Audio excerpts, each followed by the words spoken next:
This is the way Michael Jackson's little sister, Janet Jackson. All my friends would say to me, God, you've changed, and in a positive way. She stood under the brightest lights in Las Vegas, accepting an award that the entire music industry agreed she deserved, and instead of giving the kind of polished, rehearsed speech that stars usually deliver at moments like that, she said something that stopped the room cold. She said that for the first time in her life, she finally felt free. Not successful. Not grateful. Free.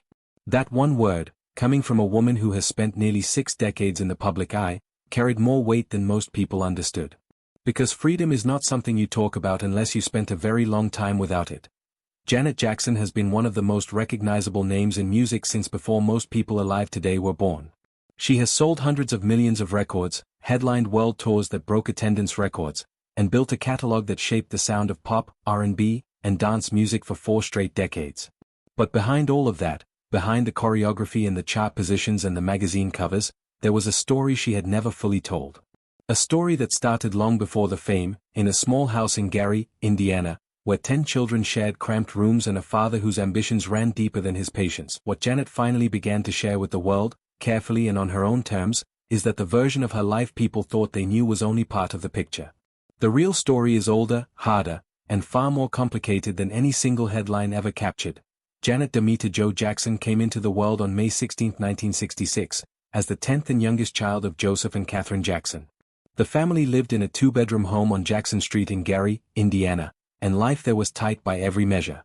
Jo Jackson worked at a steel mill and brought home modest wages. Catherine held the household together with deep religious faith and quiet determination. There was not much space, not much money, and not much room for anything other than survival. But Jo Jackson had dreams that survival could not contain. He had tried and failed to make it in music himself, and that failure did not leave him quietly. It transformed into something else entirely.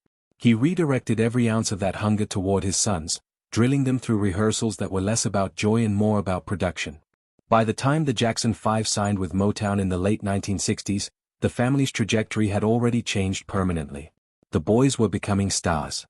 The household was becoming something between a home and a factory. Janet was barely old enough to walk when that transformation began.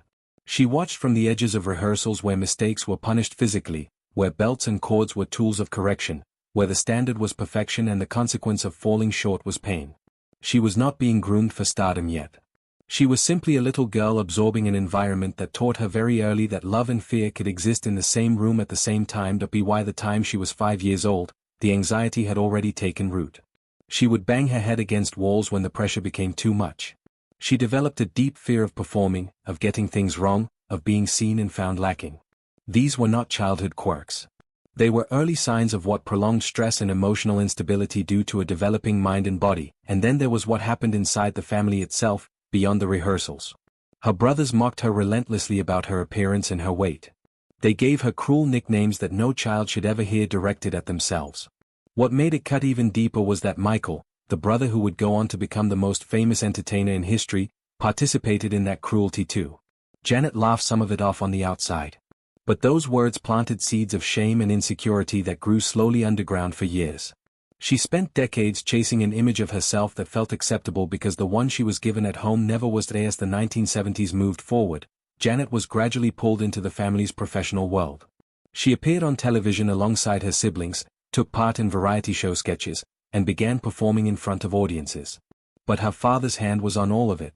Jo Jackson managed the family's career with absolute authority and very little regard for individual desire. Janet did not choose performing. It was chosen for her. Her first single came out in 1978 when she was 11 years old. Her debut album followed in 1982 when she was 16. Both were shaped almost entirely by other people's decisions. She had a label, she had a schedule, she had a name that guaranteed attention, but she did not yet have a voice. Not her own. The albums reflected the machine around her more than the person inside it. Television helped her build a fan base during these years. She appeared on popular shows and became a familiar face to audiences across the country. But even that visibility carried a familiar tension. The warm, likable young woman people saw on screen was performing a version of herself that had been edited and approved before it ever reached them. Then came a relationship that would change everything, though not in the way she hoped. James DeBarge entered her life during a period when Janet was quietly desperate for something that felt like her own choice. They married in secret in 1984 when she was 18. It was impulsive, yes, but it also made complete sense for someone who had never been allowed to decide much of anything for herself. The marriage was an act of defiance dressed up as romance that it collapsed within a year. Drug problems and instability tore through whatever promise the relationship had carried. The annulment came in 1985 and left Janet back where she had started, except now she was older, a little bruised, and running out of patience for a life she had not designed. What happened next is the part of the story that actually matters most. Janet Jackson fired her father. She removed Joe Jackson from her professional life and replaced him with a new team, new collaborators, and a completely different approach to making music. She flew to Minneapolis and locked herself in a studio with producers Jimmy Jam and Terry Lewis, and the agreement they made before a single note was recorded was simple. No family interference. No outside input. Just Janet and the work. The result was Control, released in 1986, and the title was not subtle. She was not hiding the meaning. This album was about exactly what it said it was about. Taking ownership of her own life, her own identity, and her own direction. The record connected with audiences on a level that surprised even people inside the industry. It was not just catchy music. It was conviction coming through speakers, and people heard the difference. Hit followed hit. Chart positions that had seemed out of reach arrived one after another. The tours that followed were precise, disciplined, and visually striking. Janet moved with an authority on stage that she had never been allowed to develop inside her own home. The shy little girl who used to hide backstage and bang her head against walls in anxiety was now commanding arenas and setting a new standard for what a live performance could look like. 3 years later, Rhythm Nation 1814 pushed everything even further. The album was enormous commercially, but what set it apart was its ambition. Janet was not making songs purely about personal experience anymore.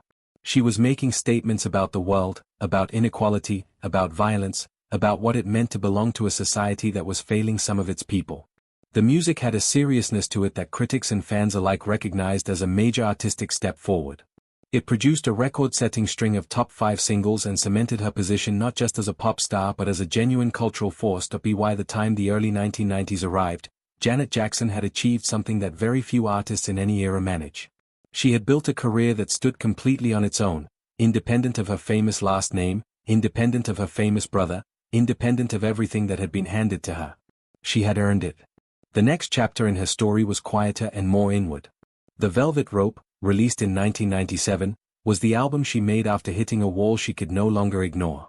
Depression had been with her for years, circling beneath the surface of every success and every performance. She had talked around it, worked through it, and kept it mostly private. But by the mid-90s, it had become impossible to continue without addressing it directly. The album she made from that place was unlike anything she had done before. It went into loneliness, into desire, into the complicated relationship between control and vulnerability, into the parts of human experience that most pop music avoids entirely. It was uncomfortable in places. It was brave in ways that were not universally appreciated at the time.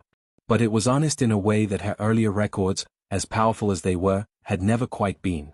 She turned that emotional rawness into a live show that was equally provocative and equally misunderstood by critics who were not paying close enough attention. For audiences who were listening, though, the message was clear. Janet was done simplifying herself for anyone's comfort. Then came the night that everything changed. February 1, 2004. The Super Bowl halftime show. A moment that lasted less than 10 seconds on screen but lasted more than a decade in the damage it caused. When a costume malfunction exposed her briefly in front of an estimated 140 million viewers, the reaction from media, regulators, and the entertainment industry was immediate and severe. More than 500,000 complaints flooded the FCC. Investigations were launched.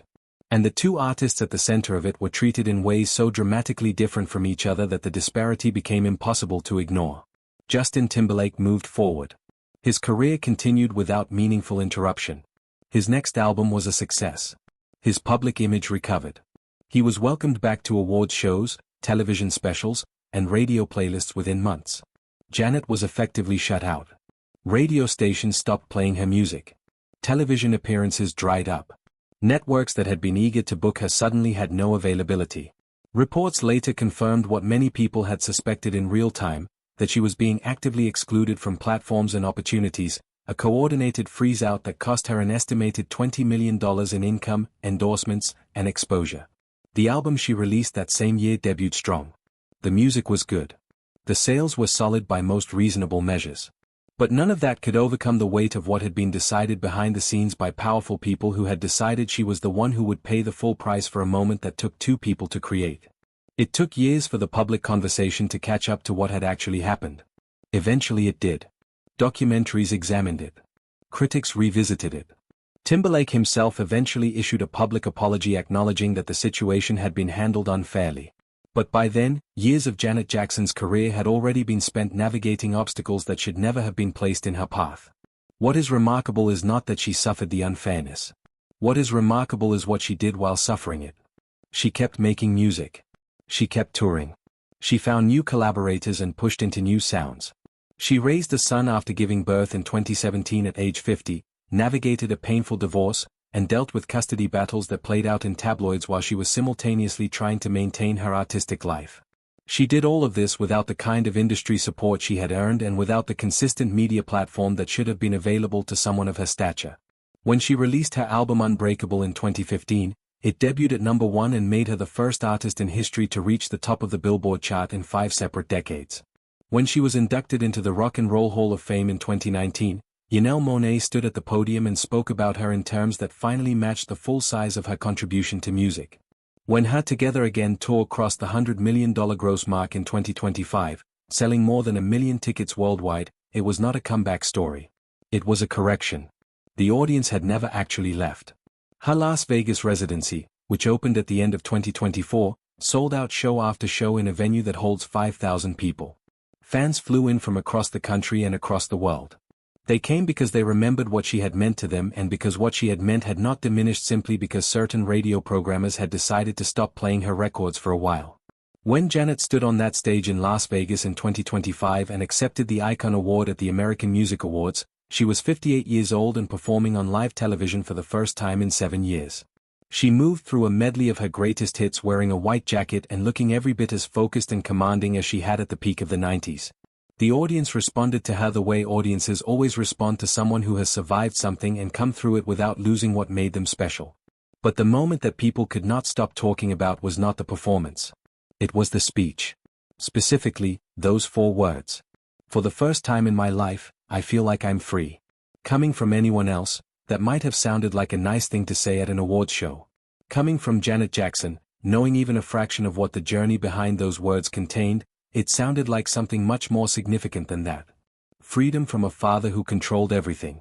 Freedom from an industry that punished her for a moment she did not engineer alone. Freedom from the cruel words her own family members used about her when she was too young to defend herself. Freedom from the insecurities those words planted and the decades of work it took to slowly dismantle them. Freedom from the box that other people had been trying to fit her into since she was born the 10th child of a family that the world thought it already understood completely. At 59, Janet Jackson is not finished. The residency continues. The music still exists across streaming platforms where it has found entirely new generations of listeners who were not alive when Control changed the rules. The choreography that she still performs with the same precision she demanded of herself at 20 is being watched by young dancers who study it the way students study classical technique. What she finally broke her silence about was not one secret. It was a whole architecture of silence built across a lifetime. The childhood anxiety.